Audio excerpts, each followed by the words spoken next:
So we're going to get this live on YouTube.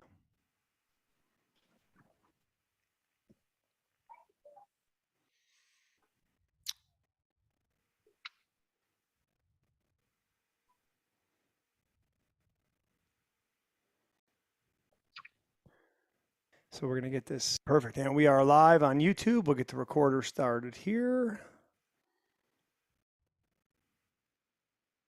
All right, we are about to get ready to roll here today. Super excited to be joined by Dr. Chris Winter here on the Coaching Matters Group Coaching Program. And Dr. Chris Winter is the owner of the Charlottesville Neurology and Sleep Medicine Clinic and CNSM Consulting. Dr. Winter's current research focuses on sleep and athletic performance.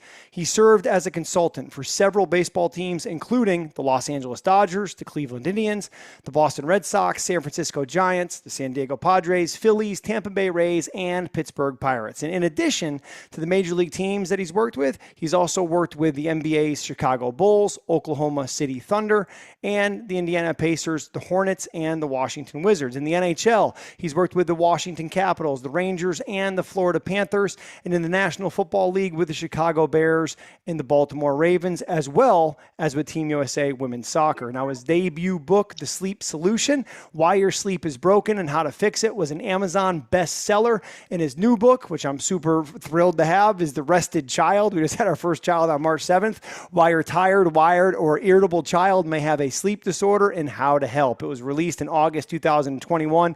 Couldn't have came at a better time, Dr. Winter. I appreciate you joining us here tonight to share some practical sleep strategies that our coaches that are on this call can use to help not only themselves get a good night's rest and increase recovery to give them the best chance for success, but some of those strategies that they can take and use with their athletes as well. So, man, really appreciate you taking time joining us tonight on Coaching Matters. I appreciate it, Brian, and I'm sorry to do it under these circumstances. I'll apologize to your audience off the bat. It was just kind of a weird travel change, and so, but we're going to have a good time.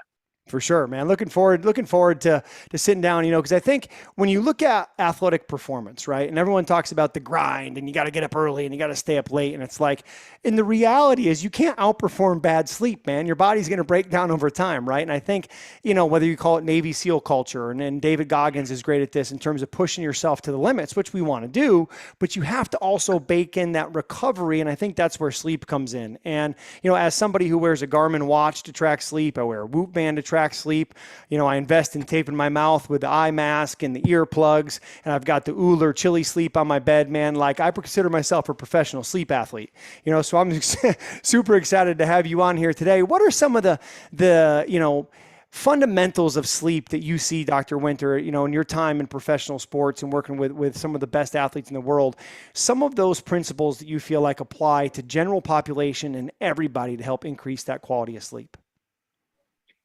Yeah, I mean, I think you sort of hit the nail on the head, is that there is a difference between being able to function and maybe perform pretty well on inadequate sleep and being at your best. So it sort of kind of boils down to what are we looking for here? And, there are certain situations, you mentioned the Navy SEALs, where there may be some practicality in terms of training somebody or helping somebody to develop an ability to do something in situations that are not ideal. But if you're a professional athlete or you're a coach of professional athletes, to me, that's at the top of the pyramid. It's we want to perform, or this team to perform at its best. We're not going to be out in the middle of the woods on some sort of 48-hour mission or something of that nature. The game's going to start at 7 p.m. Eastern Standard Time, and we want to put a rubber ball through an iron hoop more than our opponents. And so to me, sleep is critical to that. And it's interesting you mentioned the military and the Navy in particular. I've got a son at the Naval Academy who left to go swim. And it was an interesting experiment of watching a child, 18-year-old, go to a situation where you're getting better coaching, you're getting probably better nutrition, better training. You're just not getting better sleep. And he did not do particularly well his first year. I don't think he ever matched his high school senior times. Hmm. So I think that if you're going to invest in an athlete or a team in a way that takes up time, financial resources, and you're not going to help him or her achieve elite sleep, I think you're just wasting time. Mm. You know, it's funny. A guy who was one of the first kind of sleep doctors that I ever interacted with. I'm sure you know, Dr. James Moss was a professor at Cornell Yeah. for a number of years. You know, and I had a chance to, when I was living in Texas, to sit down with Jim and pick his brain. And I really liked some of the strategies he shared around like going to bed and waking up at a consistent time, like setting your room temperature between 65 and 69 degrees. Like, what are some of those, from your expertise in your area? What are some of those absolutes on sleep that you feel like people can do to try to increase the quality of their sleep? Yeah, James Moss is fantastic. He actually wrote a blurb that almost makes me cry every time I read it for my new book. He actually coined the phrase power nap. Hmm. And if anybody ever has a chance to hear him speak or meet him or shoot a few holes with him, he's about the nicest guy in the world. So, I mean, I think that schedule is a huge thing. I think it's extremely important. Setting aside time to sleep doesn't necessarily mean that you will fall asleep or you will wake up specifically at those times. But to me, step number one with sleep is always giving yourself the opportunity to get that. Hmm. And I think that a lot of individuals struggle with that, just because you can sleep 5 hours and do pretty well at your work the next day doesn't necessarily mean you should. It also doesn't mean that if you're not tired at 11 o'clock, you can make your bedtime 12 or 1 o'clock. I mean, I think that we always want to control the variables that are in our control. Hmm. And wake up time is extremely under our control. And if you don't believe me, ask the Navy SEAL or the kid at the Naval Academy. And when you start to create schedules that have rigid checkpoints, meaning you can go to bed whenever you want to, but we're going to wake up and start our day at this time every day, it really creates a sense of consistency that our brain likes. I'm a neurologist, so I see everything through the eyes of the brain. And that consistency is important, not only for athletic performance, but general health. So if somebody said, look, I'll do one thing you tell me to do, I would say pick a wake up time and stick with it. Hmm. Now, there are exceptions. Your flight, I'm picking somebody up at the airport. If their flight gets in super late, through no fault of their own, maybe it's okay to sleep in a little bit the next day or take a nap.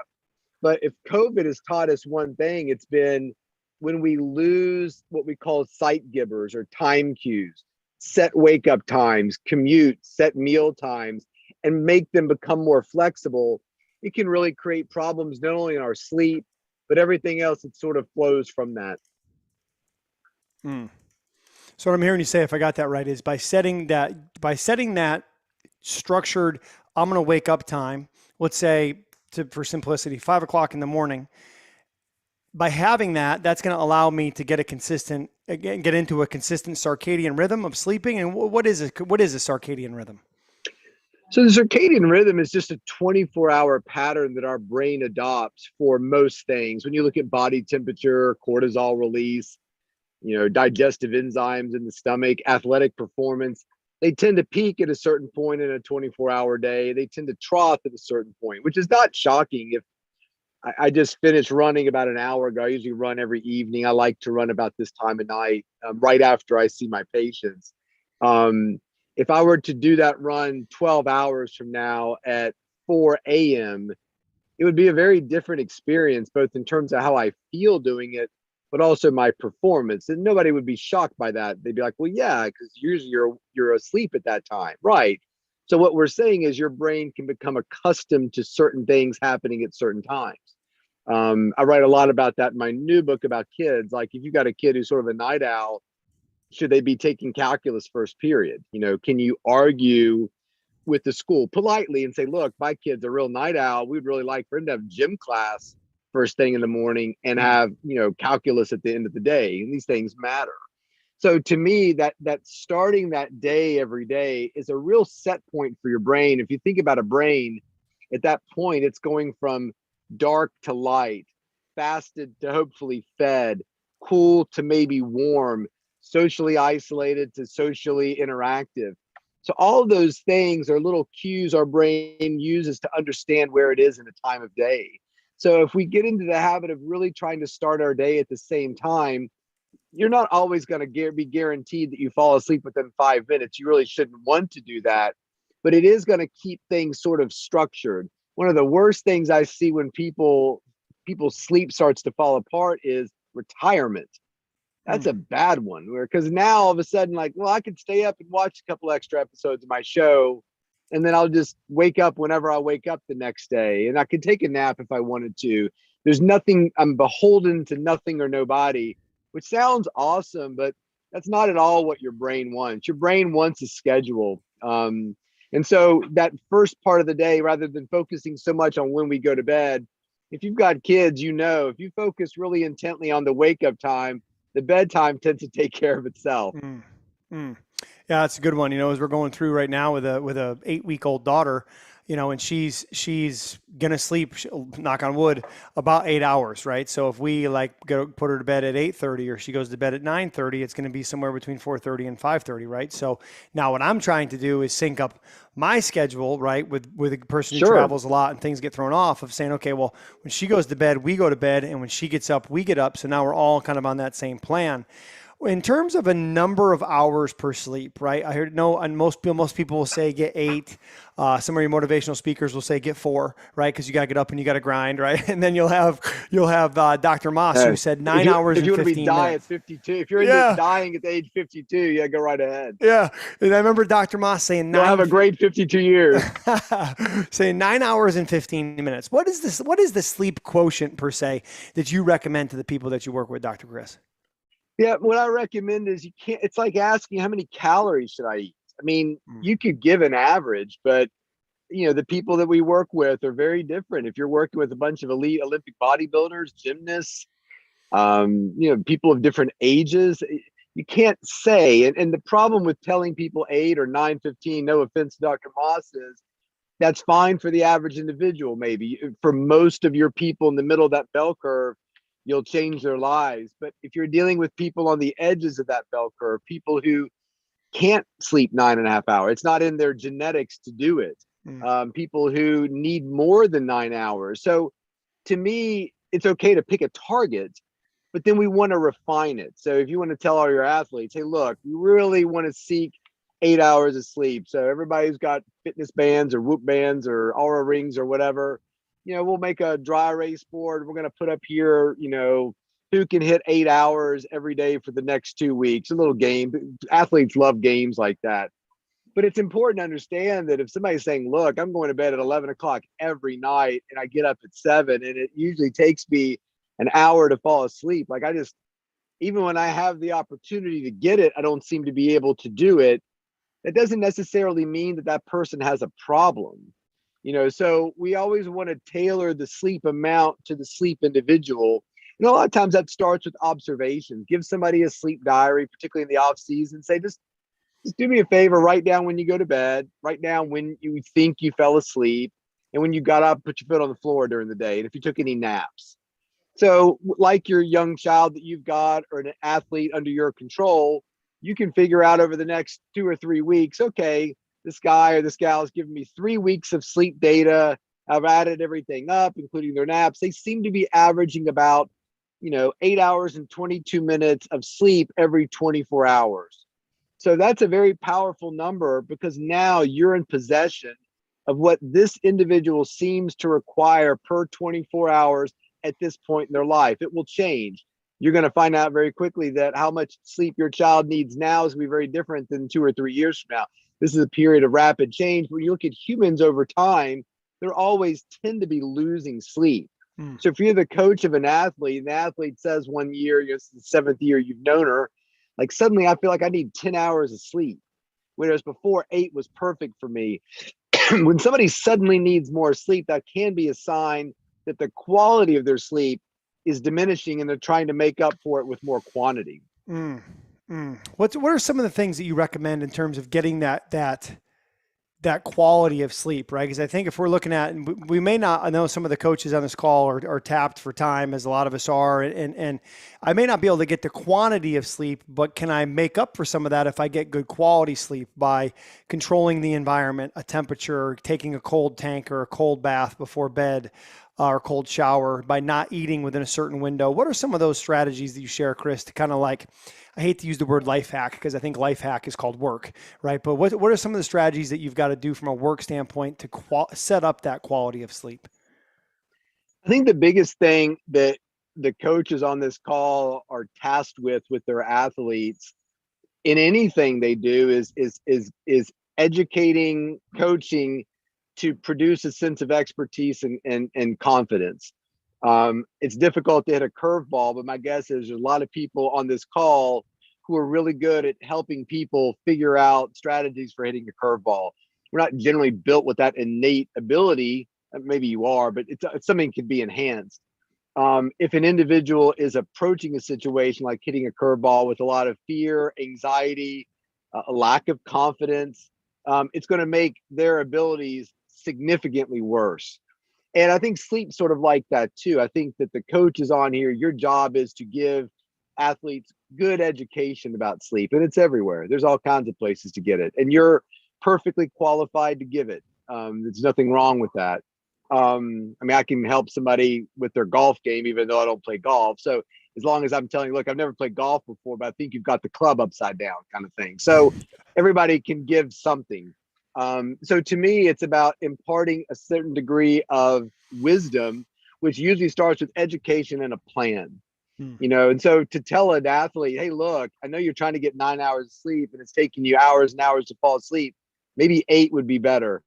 My God, you have no idea how freeing that can be, because somebody really wants to be LeBron James and LeBron says he gets 10 hours of sleep. And so as you're trying to get 10, you just were never built for doing that. It's like you're trying to eat a whole extra large meat lovers pizza every night. And just because you can't doesn't mean there's anything wrong with your appetite. It's more about an expectation.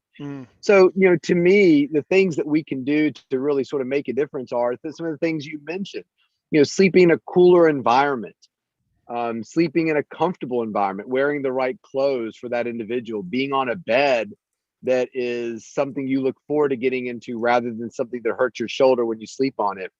But one of the coolest things that I ever saw in research was there was a Swiss study that said that if you sat in bed before you went to sleep and imagined you were a fish or a submarine swimming deeper and deeper into an ocean, and you said to yourself in your mind, I'm going deeper, I'm going deeper, I'm going deeper, as you sat there waiting to fall asleep, almost like a mantra, so to speak, that individuals who did that before they slept got 81% more deep sleep than people who didn't. And really what we're talking about here is you're saying, look, if I can't get 8 hours of sleep every night, which no athlete can, especially if you're traveling, how can I make the best of the night where I can only get 6 hours, or something has screwed up our flight plans and now we're stuck in customs in Canada and can't get to our hotel room. We got 5 hours before we have to report for breakfast. I think little tips like that are just solid gold. And I do it myself. Like when I travel, I'm going to fly to Minneapolis tomorrow. I'll get in late and I got to get up early and do some stuff. So I promise you, I'll be in some hotel in Minneapolis tomorrow, imagining I'm in a little clear diving bell going deeper into the ocean. Because I believe that, okay, well, I couldn't control the amount of time that I'm sleeping, although I'm a hella good sleeper on a plane. So I'll get a little time on the plane. But, you know, using little tricks like that are not only real, but it really speaks to the idea that if you can give confidence to an individual who is sleeping, you can really make a big difference in terms of the quality of sleep they're getting. Chris, do you need a minute? I know you're flagging somebody down. Yeah, give me 1 second. Yeah, hold on one second. Yeah, you're good. You're good, man. Go ahead and take a minute. That gives me an opportunity here to, to talk here about Fundraising University, our sponsor here for the Coaching Matters group coaching program. And I just want to welcome everybody to this group coaching program and podcast sponsored by Fundraising University. And we'd like to take time to say thank you to any current Fundraising University coaches and administrators that are joining us on the call here today. Fundraising University is the top high school fundraising company in the United States, helping to raise over $150 million for programs since its inception in 2008. and 9. And once again, I'd like to thank Mike Bahoon, who's the CEO and owner of Fundraising University, as the official sponsor for the Coaching Matters group coaching program. And I wanted to let you know as a coach that Fundraising University is looking to team up with members of our Coaching Matters community for 3 main roles. The first role is as a franchise owner to run a local territory. The second role is as a corporate rep to run fundraisers in a territory. And the third role is as an ambassador coach, somebody who has contacts with coaches and schools that can help bring Fundraising University to those programs and schools. So I'm going to post a link inside of our group chat here if everybody would open that up. And that link is coachingmatters.org/join the mission. And there's a dash between that. So coachingmatters.org/join-the-mission, join the mission. And when you click on that, that's going to give you an opportunity to learn more about those roles, whether it's as a franchise owner, a corporate rep, or an ambassador coach. And I also wanted to let you know that next week, I'm going to be doing a call specifically for any MPM coaches who are here. You probably got an email from me today. Any MPM coaches that are on this call as a part of our Coaching Matters community, head over to coachingmatters.org/join the mission and click on the corporate rep to fill out a form, and you'll get information about our calls that we're going to be doing next week to educate you on an amazing exclusive opportunity for MPM certified coaches to join the team. Also, want to give you an update here that July 2022 will mark the end of season number 1 of the Coaching Matters group coaching program, and we've thoroughly enjoyed our time together over the past year. This will be the final season, right? For the final call of season 1 of Coaching Matters will be on June 20th. And as we transition into season number 2, our Coaching Matters calls will be reserved for Coaching Matters ambassadors, Fundraising University customers, and Fundraising University employees and franchise owners. So this particular group will be invited to 1 Coaching Matters call per month, as well as 1 Power Hour mental performance training call with me as your guide and mentor. So these calls focus on personal development, as well as development in your coaching role and growth as an entrepreneur. So to find out more on how to become a Coaching Matters ambassador or corporate rep, again, click on the link posted inside of the chat, coachingmatters.org/join our mission. We're back with Dr. Chris Winter. Chris, you were talking about how you go into a hotel and you got a limited number of hours to sleep. My question, first thing you do when you go in that hotel room, what do? Do you turn the room to a certain temperature? That's a good question. Usually the first thing I do is I get my bag situated. I'm I never want to leave things behind. So I always like my bag off the bed. I don't want bed bugs.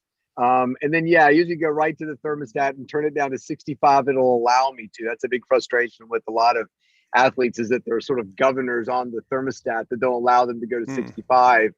And then my favorite thing in rooms are, some beds have little bendable reading lights. Now, I usually turn one of those on. So, it was dark on the plane, probably dark in the car that took me to the hotel. I don't want to mess that up by turning on a whole bunch of lights. So usually I try to figure out if there's one light that's relatively dim that I can turn on, that I can see what I need to do, even taking a shower, but not stumble around or get hurt. So keeping that darkness that really improves melatonin secretion, gets me ready for bed. And then I usually shower before I go to bed. I'm not a fan of getting into a bed dirty. Yeah, I've actually noticed the same thing. Sometimes if I can't sleep because maybe I, worked out later in the day, or I live in Scottsdale, Arizona, it gets hot, like you're just sitting here sweating in your house, right? So you go into bed and you feel kind of sticky. Do you find that taking a shower, and do you do kind of a normal shower or cold shower, anything specific with that shower to try to lower your body core temperature or increase your body core temperature before bed? Yeah, I think that there's a real benefit to a cold shower for an athlete immediately after some sort of competition. If you have access to sort of cryo chambers, I think they work really well too. Just that idea of, let's try to get the core body temperature down quickly after the event, especially if the game is ending in the evening and you're going to have something to eat. We go back to the hotel and try to get some sleep. A lot of athletes really struggle to sort of turn things down after they compete. In the evening, though, about 30 minutes, an hour before I go to bed, I like a warm or a hot shower.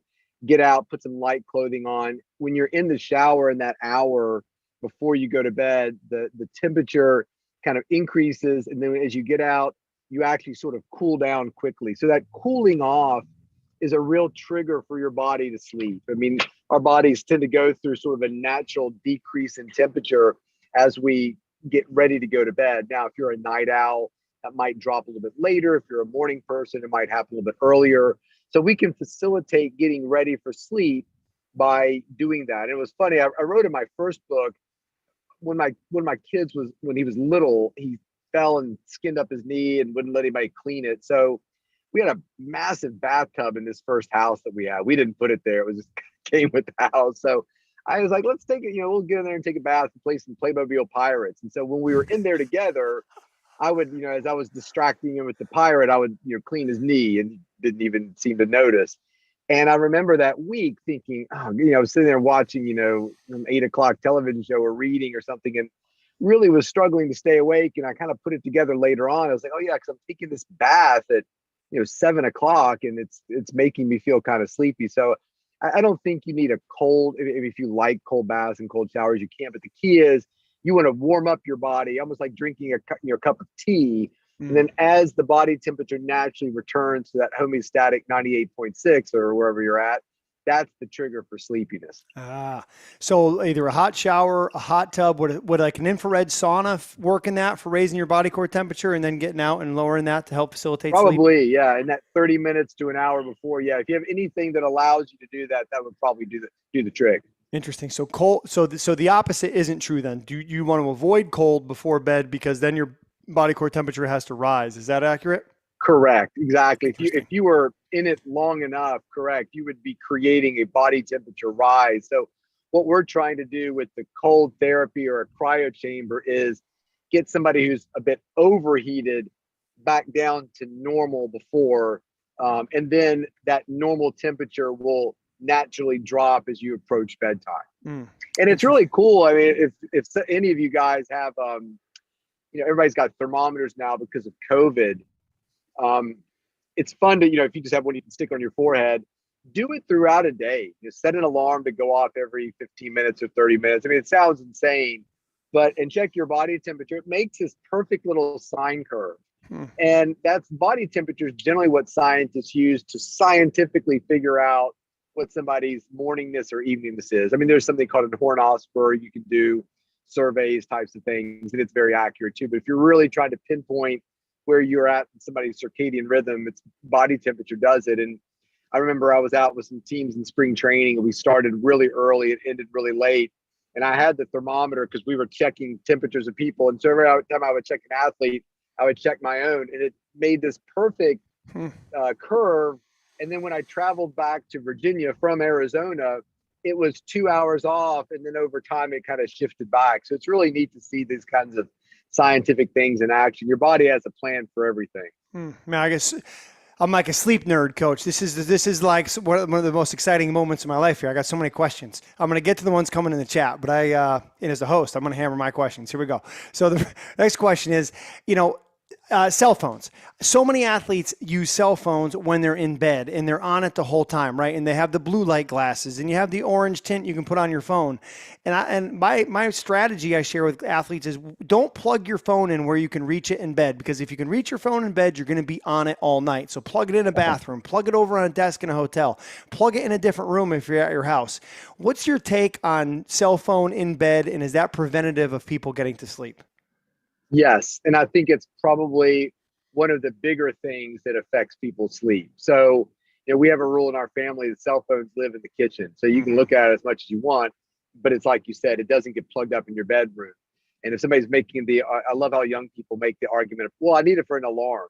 Like we had alarms way before cell phone. You can buy just a clock with an alarm on it. It's the craziest thing. So, I think that creates a lot of anxiety in some people, but I think it's something that has to be done.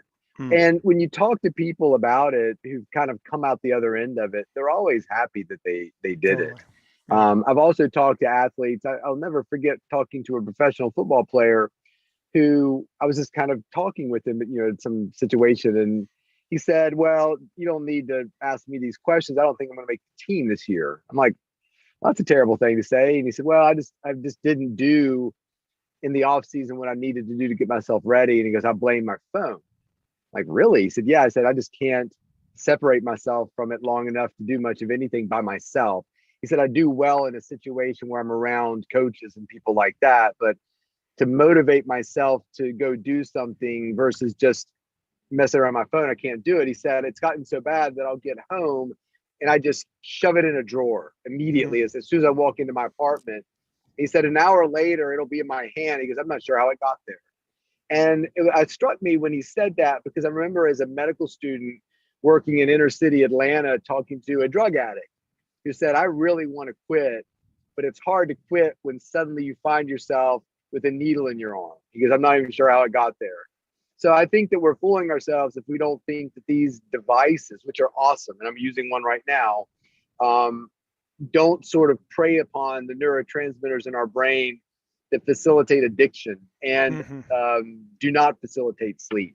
I can't imagine being an athlete on a phone, having a million people comment on what I just did 30 minutes ago, and your girlfriend or your boyfriend saying this, and you can't figure out the Wordle word for the day. There's nothing on there that's going to be sleep promoting. Get a book and read it.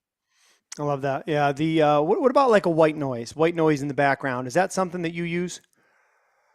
Yeah, I do. And one of the nice things about white noise with an athlete is, number one, you're not always able to control your sleep environment. The other thing too is that for the athlete that travels a lot, you're really trying to create an environment that mirrors home.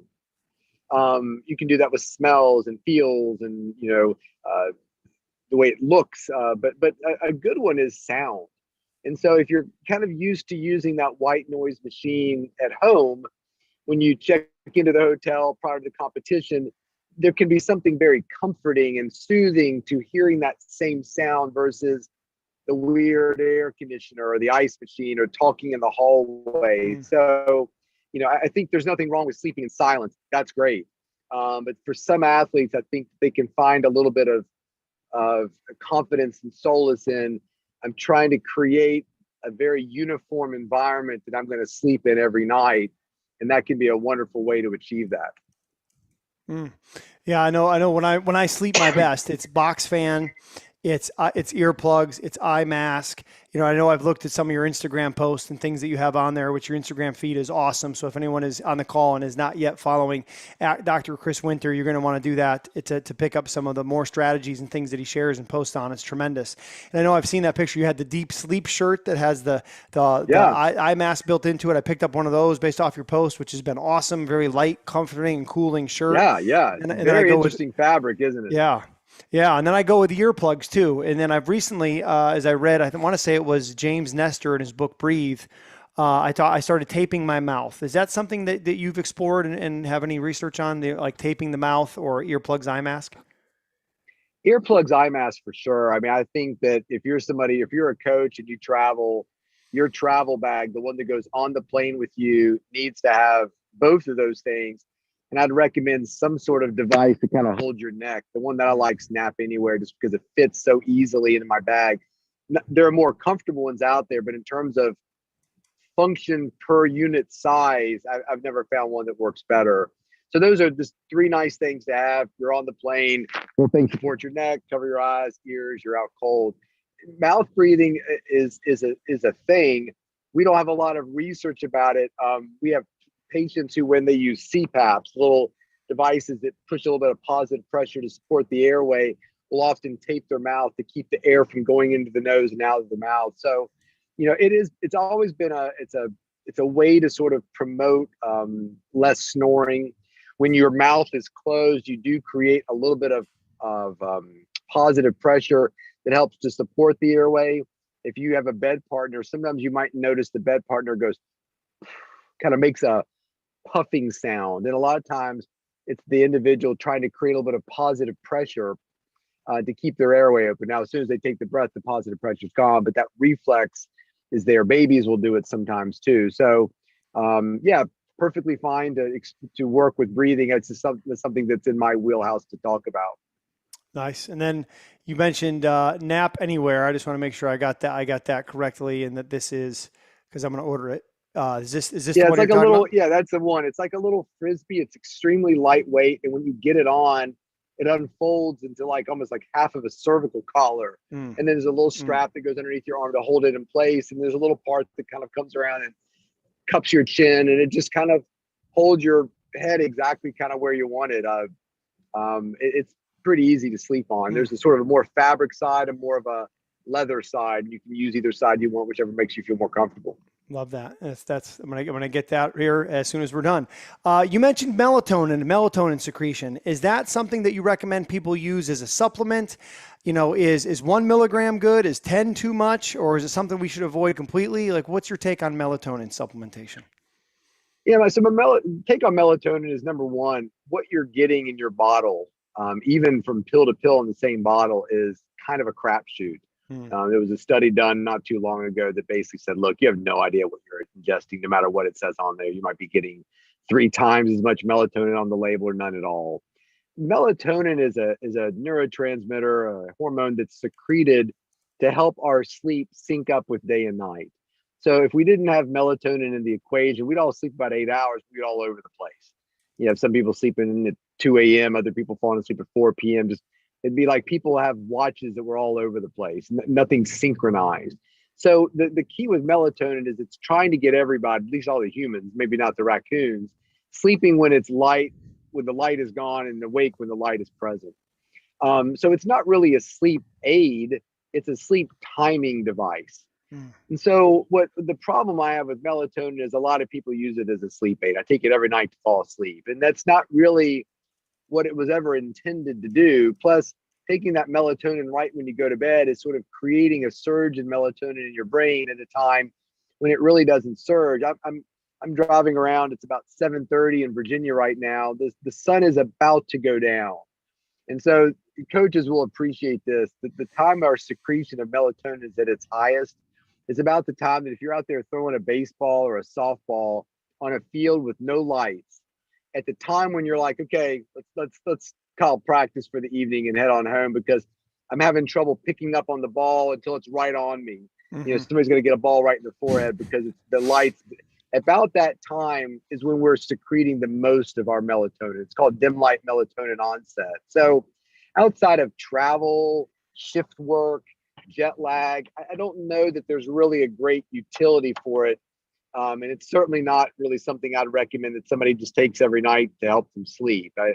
Not a big fan of that. Appreciate that. Appreciate that instruction and feedback. Wearables, you know, you mentioned earlier, Whoop, Aura Ring. There's also Garmin watches. Any wearables that you recommend for sleep tracking? You know, there's the one now that's on your phone that goes in your bed, which I can't even remember what that was. Sleep Cycle, I think, which I don't want my phone in my bed. So I don't use that one because that would be too difficult to not just roll over and start looking at it. But is there any wearables or anything that you recommend coaches, athletes use to try to get a better awareness of what their sleep quality is? Yeah, I like them all. I think coaches are sort of tasked with the difficult job these days, and that's sort of overcoming this distrust of them that's sort of out there, particularly among the professionals. You know, nobody's that I've ever to dig information on a patient or a player and try to make them look bad or use it against them. It's really always sort of the spirit of, hey, let's see if we can get you sleeping even better. So I like really one that didn't have some degree of merit. I mean, the one that I personally like is made by a company called Winnings. I'm not sure it's the best one for, you know, a baseball player because it looks more like a real watch. But it has a little pad that you can buy that goes under your mattress, kind of like what you're describing. So, you know, do you have a player that's really motivated to take control of her sleep data and share it with you? Do you have somebody who's a little bit more reluctant, forgetful, flighty? You know, maybe the Oura Ring works best because you can put it on an individual and they can kind of forget about it.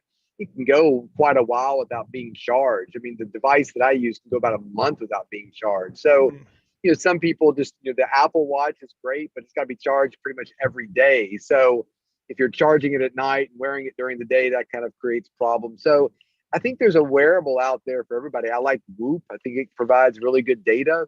Fitbit has some good things. Garmin has some good ones as well too. So to me, it's really about figuring out, kind of like a mattress. What are you looking for? What do you need out of it? Are you a coach that's buying something for a lot of players and you're going to be managing the data of a team, or is this really just an isolated athlete, or you want more information on your sleep? And to me, I think these things always work best when you have a question.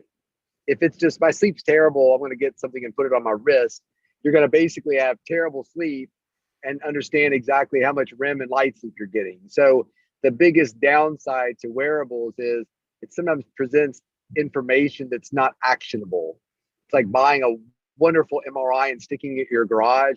You're taking killer pictures of your pancreas, but you're kind of like, I don't really know what to do with this, but it's a pretty awesome picture of my pancreas. So unless there's an interpretation, either in the device or some professional with your team, it's sometimes this data, this just kind of sits there. And some athletes can create more anxiety.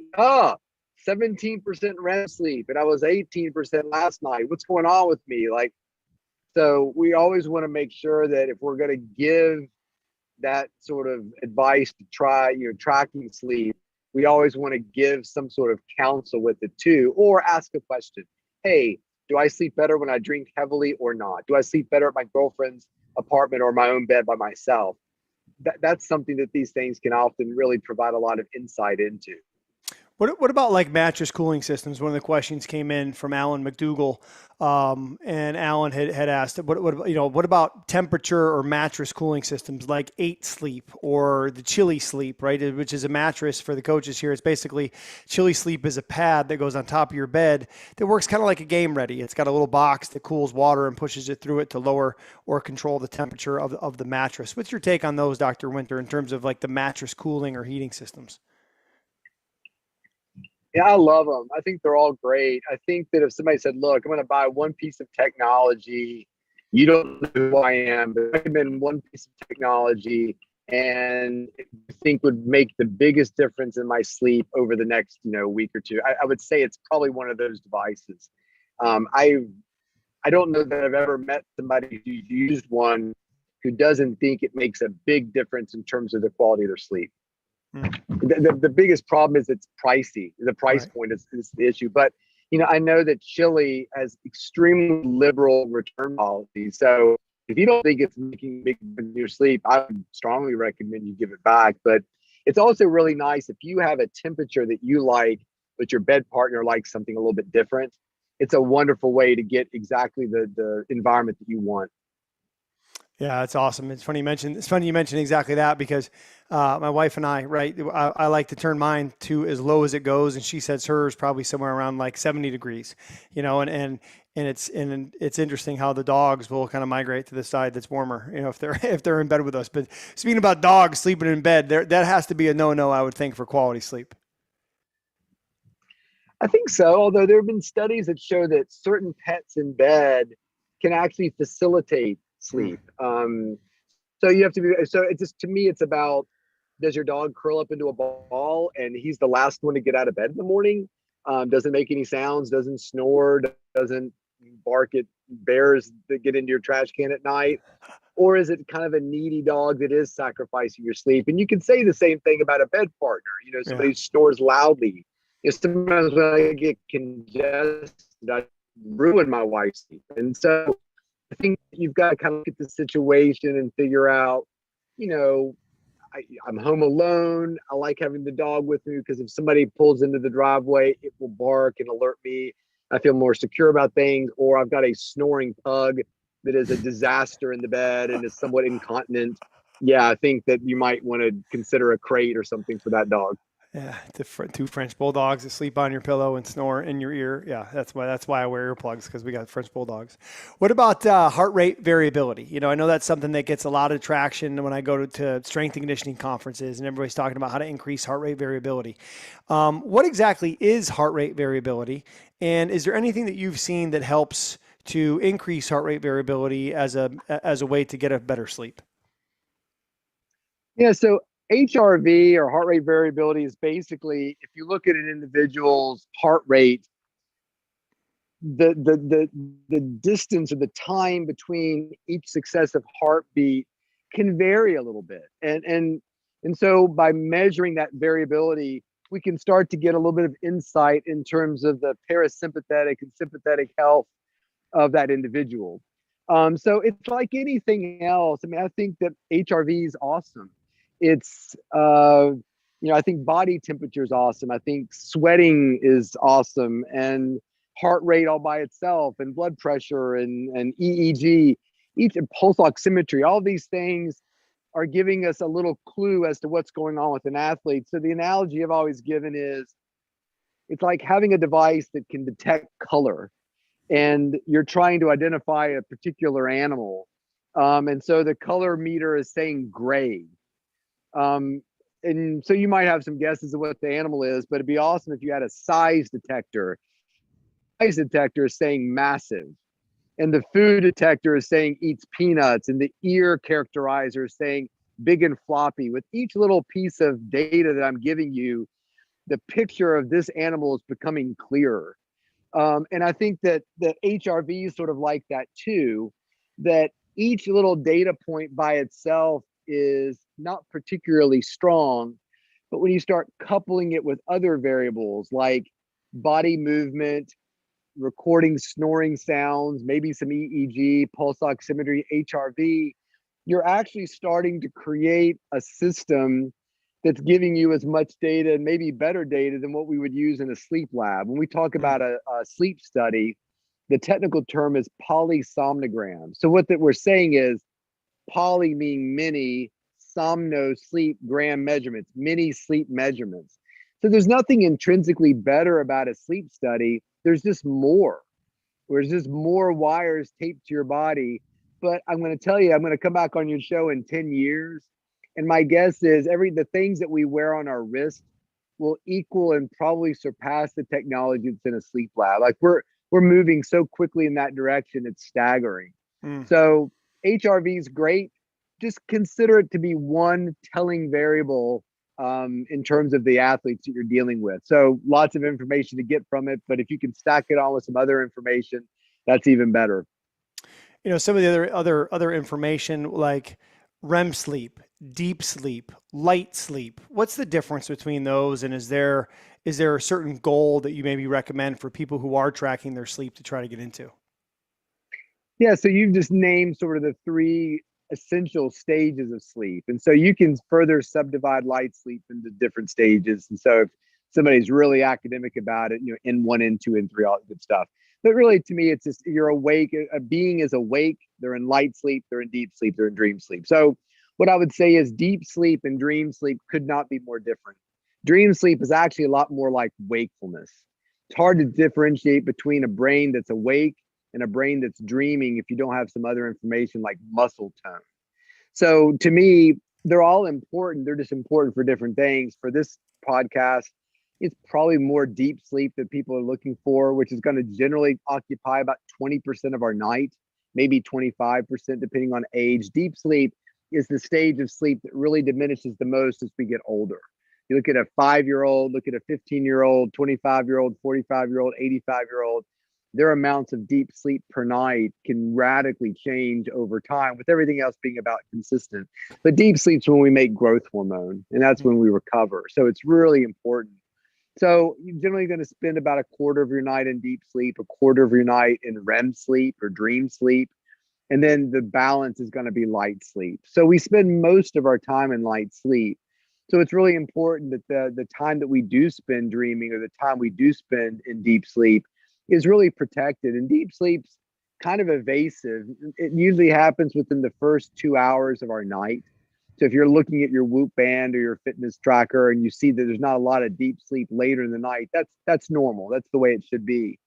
But the problem is if something interferes with our schedule at the beginning of the night, we all stay up an extra 2 hours tonight for whatever reason. We're so fired up about sleep that we're reading some book or something. We go to bed 2 hours later. Even if you have the opportunity to sleep in an extra 2 hours, your body doesn't necessarily shift deep sleep over. You just miss it. So that's really important to understand that, hey, look, I'm not trying to tell people not to have a good time. Some people come into town, y'all want to go out and rip it up, go rip it up. But if that becomes more of the norm rather than the exception, then you can really kind of screw yourself up. And I see that a lot with young athletes, that if you can go out and drink heavily or play video games all night long and still be quite good the next day. This is a long game we're talking about here. You want a 3-year career or a 13-year career.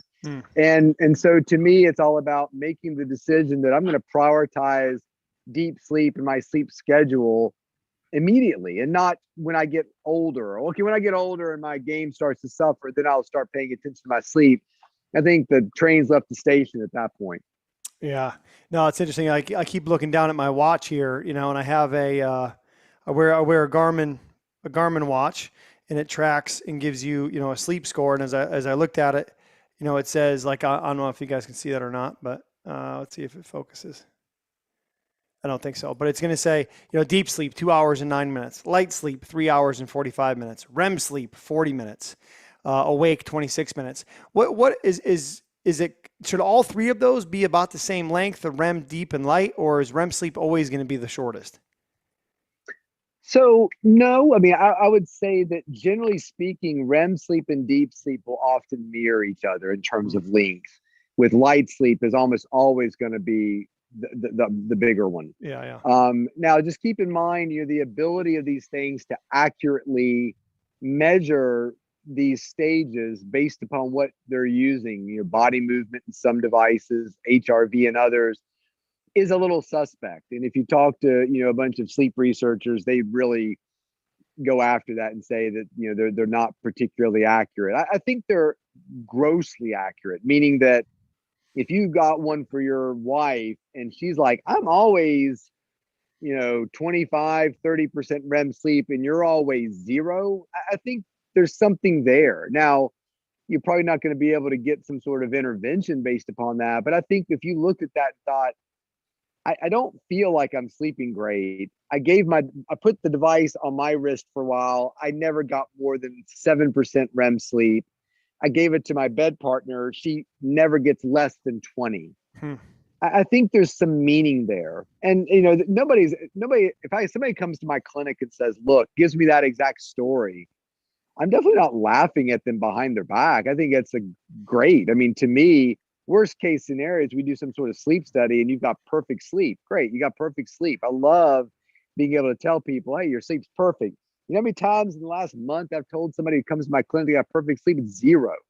Because by the time somebody comes here, they've had such terrible sleep for 5. I mean, nobody wants to come to the sleep clinic immediately, which is fine. I mean, I don't like doctors either. I mean, so I get it.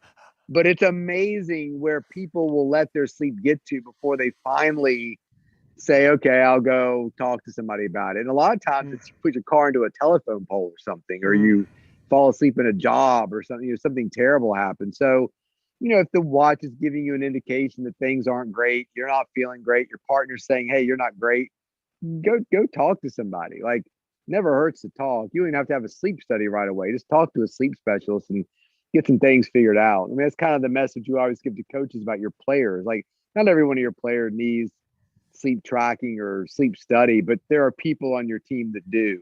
I've diagnosed narcolepsy in 2 Major League Baseball players, and both of them. And it's incredible what it did to their careers. Wow. And, speaking about athletes who have a hard time sleeping, talk about and address, if you would, alcohol, marijuana use as a part of someone trying to help say, I need to use this to help me sleep. What's the science on that? Yeah, what I would say about alcohol, there's nothing positive about alcohol and sleep. So I always tell people, you have all the alcohol you want, just have it with breakfast. I don't give a damn. Like, that's my joke. But like this idea that pairing alcohol with sleep and that's somehow going to benefit you could not be further from the truth. And a lot of that has to do with the fact that we struggle with sort of characterizing sleep. In my new book, I wrote about kids who are good sleepers and kids that are bad sleepers. And you can say the same thing about adults. And if you ask an adult, I heard you say your wife's a good sleeper. I heard you say you were a bad sleeper. Why? 100 times out of 100, they're going to say, because it takes me a while to fall asleep, or I sometimes wake up and struggle to get back to sleep. Like, that's their metric. That's kind of like saying I'm a really nutritious guy. I really care about what I eat. Oh, really? Tell me more about it. Yeah, I can eat my dinner and generally doesn't take me more than 2 minutes. I've actually eaten my dinner in less than 1 minute in some cases. Like, what does speed with which you eat your dinner have anything to do with how healthy you are in terms of your dietary habits. It doesn't. To me, speed with which you fall asleep is about the worst way we can figure out if we're a good sleeper or not. So alcohol and marijuana step into the picture because athletes use them to wind down.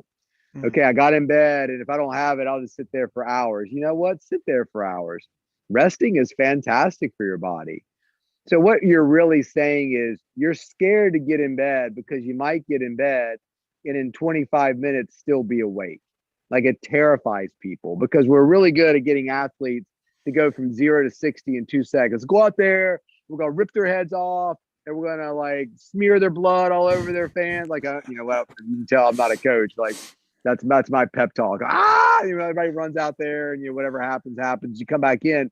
Nobody ever says, okay, everybody, let's all hold hands in this dark locker room, and we're gonna like breathe in, and like nobody cares about that. Like, so we're really good at getting people all fired up about stuff, but we don't give anybody any training or assistance to go from 60 back down to 0. Roger that. And so alcohol and marijuana have sort of filled that void. I just drink myself to the point where I fall asleep. Alcohol is the #1 sleep aid in this country.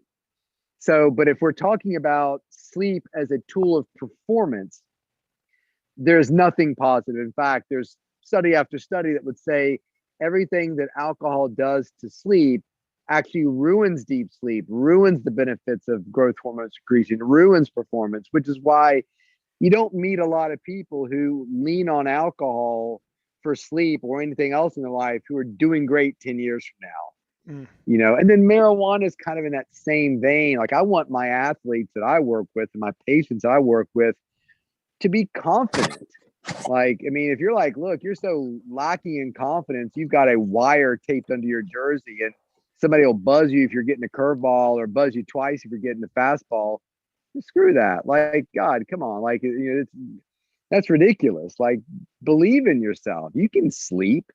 And, you know, when you think about what happens if you don't, you're going to sit there and be awake for a little bit. You think about your celebrity crush, think about things you did in the game that didn't go that well, that maybe you'd like to correct. I tell my athletes all the time, when you get in bed tonight, I want you to think about the things you did really well and just run through them one more time. That play where you kind of fielded the ball. I mean, I don't even know what I'm talking about. Field the ball and threw it and great throw, you know, whatever. Like, think about those things, rehearse them a couple more times.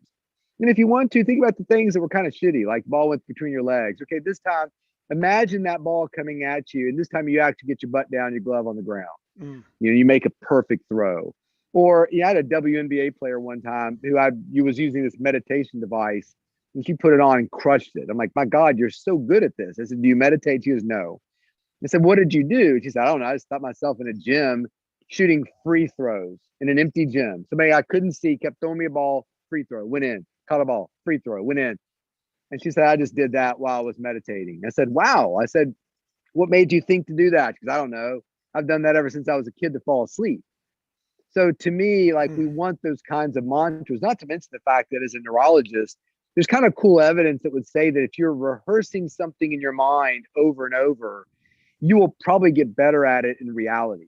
And a lot of coaches, you know, mental performance coaches know that, like, when guys, you know, blow their shoulder out, they'll actually mentally pitch games in the lead up to them getting ready to start throwing again. And usually they're further along in the recovery if they do that. So good. So good. And we'll use highlight videos with that too, right? To aid in that. I've actually got one pitcher right now who's coming back from a thoracic outlet surgery. And two things that we have him do is watch his highlight video every day of just him executing pitches pain-free before he had the injury. And then him, after he watches the highlight video, he sits down and we'll do a 10-minute mental imagery session where he'll just close his eyes and try to recreate putting himself on the mound and going through and visualizing that. And then one of the things that's amazing, Coach George Horton, when I was a grad assistant at Cal State Fullerton with their baseball team, 2002 and 3, I remember he used to say every day to our players at the end of practice, guys, remember tonight when your head hits the pillow, go back and replay the highlights of your day and correct the things that you didn't do well. And here we are, you know, 20 years later, I do the same thing with my golf game, right? I go back and replay the 3 or 4 shots I hit well, and I correct the 95 that I didn't hit well. You know, but I go back through that, and it's a strategy that I use with athletes too, right? Just had three fighters on the UFC card this weekend in Phoenix, and you know, all 3 of them lost. But the preparation and the process was, when your head hits the pillow at night, go back through and replay the highlights from your training that day and the combinations that you landed and the takedowns that you got and the takedowns that you were able to get out of, and replay that, but see it as if it's happening inside of an octagon against what your opponent looks like. So they take the training from the last, call it 12 hours of the day, and almost recreate it as they're falling asleep as a way to almost help facilitate sleep, hopefully keeps them off their phone. Absolutely. And I found a lot of success with that. So, man, Dr. Chris Plus, Winter, I'll also say too, and I actually watched that UFC. I don't normally watch, but I'm here by myself. My son was with me, so like, let's watch the fight, and it was Nice. awesome. So, I think that it also, you're teaching your athletes too, don't be afraid to address your failures and your weaknesses. Run head on into them rather than trying to push them out of your mind. I don't want to think about that Arizona UFC situation. That was I just didn't do well, but no, invite it in. There's all kinds of stuff you can learn from that. And I think when we sort of have a plan, you're giving your athletes a plan for the night. What are you going to do tonight when you get in bed and you don't fall asleep right away? You got all kinds of stuff to do. I'm going to go through that fight the other night, and I really was stupid with my takedown. I was letting the fight go to him instead of bringing it, whatever. So you invite those kinds of things. It's so important. Give your athletes a plan for what to do when they go to bed, just like you give them a plan for what to do in the octagon. Yeah, so good. So good, man. Wow. And it's like when you don't perform well too, right? You go, because all of us as coaches on here, if we're being real, we're going to have athletes that struggle probably more than succeed. I mean, that's part of it, right? I'm not the mental performance coach to come on here and say, I've had 8 UFC world champions, a Heisman Trophy winner, 4 Cy Young Award winners. Even though that's all true, I'll tell you what, losing sucks. And when you lose, it hurts. And when you ruminate over it and you go over and over on it and you do whatever you can to try to learn from it so it doesn't happen again. And as a coach who had 3 athletes that lost, you're like, okay, what do I got to do better? You start questioning yourself. I mean, that's the reality of it, right? And one of the things I think we want to come back to is anytime there's a performance, right? And these athletes who fought on Saturday night, I have the call scheduled with them this week to process it all. And I call it the black box. When a plane crashes, we go looking for the black box to find out what happened, right? Love it. And part of the black box uncovering is we're going to do a well, better, how to try to stay neutral. So we'd say, hey, what did you do well leading up to this fight and in the fight? What do you think you can do better next time if you were in the same situation? Okay, how are we going to do that as we move forward? And I will tell you, Dr. Chris Winter, of the 3 that I'm working with, part of that how is going to be to start working with you. So I appreciate you taking the time to join us here on Coaching Matters. For all the guests that are on with us here, if you would please, if you go into the chat, you're going to see I posted a link to Dr. Chris's 2 books, The Rested Child and The Sleep Solution. I've got them both. I've read them both, and I can't recommend them enough that you pick those up. There's tons of strategies in there, a lot of stuff that we've talked about here this evening, but they're easy reads. They're not over-the-top science books where you're going to get lost. These aren't textbooks. These are very practical books that you can follow and that you can use with your team. And Dr. Chris, again, man, I want to say thank you on behalf of Coaching Matters for you joining us here tonight. And once again, I want to thank Mike Bahoon as the owner and CEO of Fundraising University, as the official sponsor for the Coaching Matters group coaching program. And again, for our coaches that are on the call, Fundraising University is looking for coaches to join the team to help them in the 3 roles of ambassador coach, corporate rep, and franchise owner. If you take a look inside of our chat, I just posted a link again, coachingmatters.org/join the mission. And to wrap up tonight's call, I'm going to ask everyone who's joined us, would you please post in the chat the number 1 takeaway that you got tonight from Dr. Chris Winter? What's the number 1 thing you can take that you can use? And Coach Winter, as they're going ahead, or should I say Dr. Winter, as they're going ahead and they're posting their number 1 takeaway, my last question for you, sir, is if you could remove the skull cap of everyone who's on this call and all the athletes that they're going to impact, because what you gave tonight, they're going to take and they're going to share their athletes, and it's the ripple effect, man. The rock dropped in the lake changes the shore. We never know where it's going to be, how it's going to look, but we know that life change is happening from the time that you've invested tonight. If you could remove the skull cap of all the people listening and plant one seed, do this, what would that one seed be, my friend? I would say for you guys that your job is to convince your players, and you can do it, that sleep is a dynamic variable under your player's control and not a trait. And some will get that already. Some feel like, well, I'm a bad sleeper, always have been. I've got green eyes and brown hair, and there's nothing you can do about that.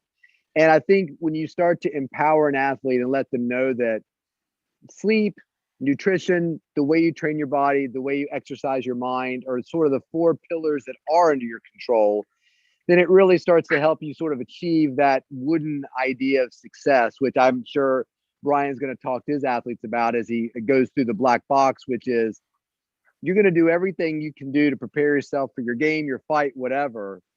As you start to dissect those things and answer the questions honestly, you may come to a point where you feel like, I did it all. Like, I don't know what I could have done better.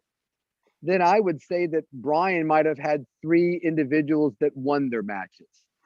Like, it's, you know what I'm saying? Like, so to me, if you've controlled all those variables, you paid attention to your sleep and your training and your mindfulness and your nutrition, and you got beat. Hey, people get beat sometimes. Now, I bet Brian's good enough. He can figure out what, something you could do to be better the next time. But, to me, success is not always win or lose. It's, did you do everything you could do to make yourself the best at that moment? I'll say one more thing before I go. The reason I'm here tonight is because I was working with an athlete. I don't know how it came up, but they said, do you know Brian Cain? I'm like, I don't, but that doesn't mean anything because I don't know anybody.